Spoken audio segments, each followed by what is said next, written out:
Can you give a great big welcome to our first speaker today? And he's an entrepreneur, he knows all about business, he's an absolute legend, he really is, and he's a great supporter of ours. Will you please welcome Carl Reeder?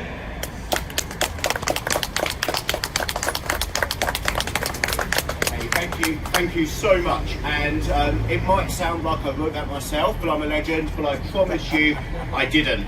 So it's a great honour to be here today, and it's a great honour to be speaking to you. However, it also fills me with sadness when I'm speaking to you today. I shouldn't be here having to share this message and share my views about the challenges that we're currently facing, but small businesses in general are currently facing. Because this isn't just about 3 million. As far as I'm concerned, it's about 5.5 million. It's not just about the excluded, and it's not just about those who missed out on support.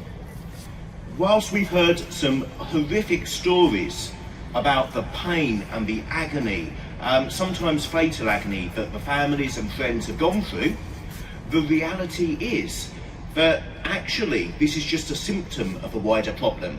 A problem that hits 5.5 million people. Now, for those 5.5 million people, let me share with you some stats.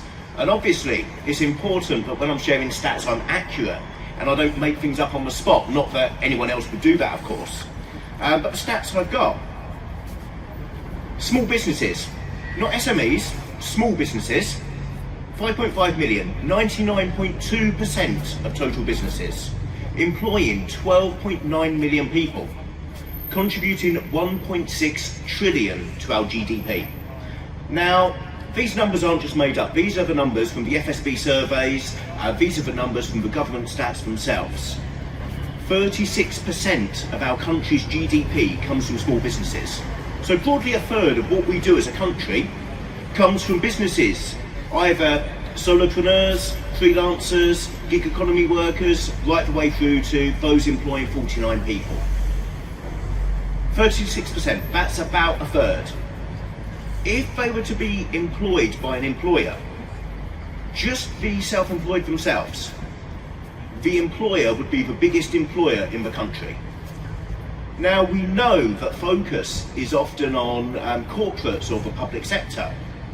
Self-employment as an employer is bigger than any other employer in the country. In fact, it's almost as big as the entire public sector. This is the gravity of what we're talking about here. And there's a political chasm, there's a gaping hole here that somehow has been allowed to happen between the two parties.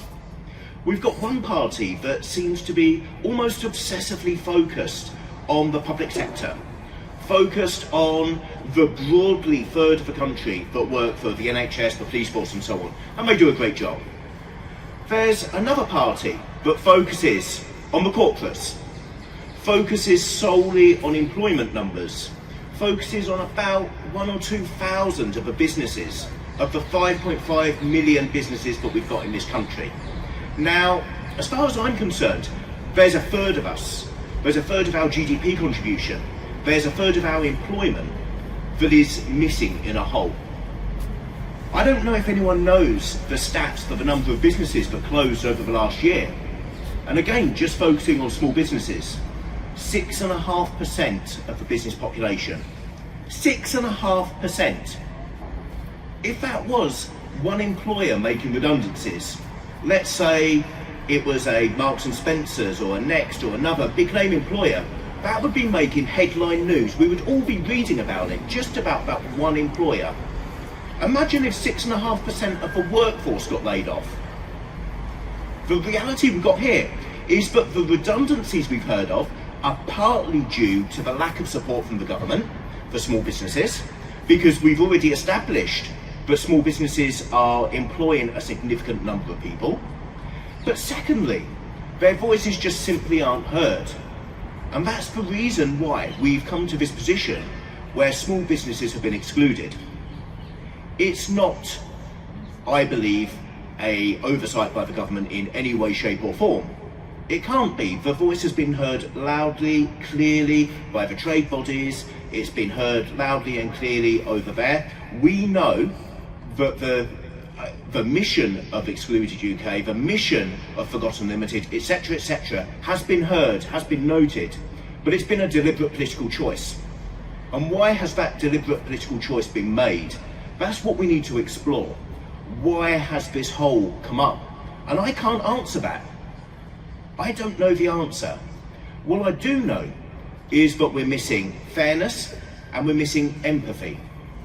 That is what's resulted in this deliberate political choice.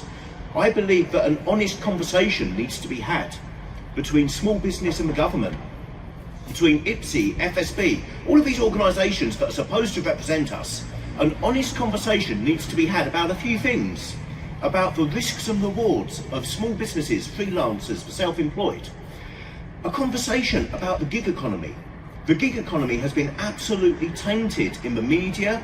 It's been absolutely tainted as a method of corporates avoiding their obligations and these poor gig economy workers. The reality on the ground, when you speak to Uber drivers, when you speak to DPD delivery drivers, when you speak to all of these people who are engaged in the gig economy, you learn a couple of things. You learn that first of all, the gig economy isn't new. The gig economy has been going on for years and years and years. In fact, the name gig economy came from musicians who liked the flexibility to be able to go from gig to gig to gig. Secondly, they actually quite enjoy the way that they work. They enjoy the flexibility. Often you can speak to a student who's doing it around their studies, or you can speak to somebody who's got another job and they've just decided to do something else for themselves. It's not a tax fiddle, generally. Now, some corporates might exploit this, but the reality is that self-employment is a very legitimate choice that people make to be in control of their time, their income and their life, to make decisions. And yes, they might go from working for a jerk to working for a maniac, where they're working, the best part of their day is choosing which 18 hours that they're going to work that day. Yes, there's a number of downsides to self-employment, but it gives people the empowerment and the control over what they do, but often they've not had in employment. And it's the way that employment is moving as well. For me, this is the general direction that we're going to see our children, our grandchildren go in. We're moving towards an age of portfolio careers. We're moving towards an age of entrepreneurship. We're moving towards an age where people choose what they want to do and might move away from that 9 to 5 that we all grew up with. There's no such thing as a job for life anymore. I think we've all seen that. And this is actually a very valid way of doing things now. So, as I said, this is a political choice in my opinion. It's very deliberately a choice to exclude, and I believe that the exclusion is a symptom of a wider problem rather than the problem itself. And the problem is fairness. So I'm going to leave you with a quote, and again, the quote is so good I need to read it out. I need to read it word for word because it comes from somebody that we could possibly all learn a thing or two from. It's from Abraham Lincoln, and it's a quote on fairness. These men ask for just the same thing, fairness, and fairness only. This, so far as in my power, they and all others shall have. It's a shame we don't have that here. Thank you.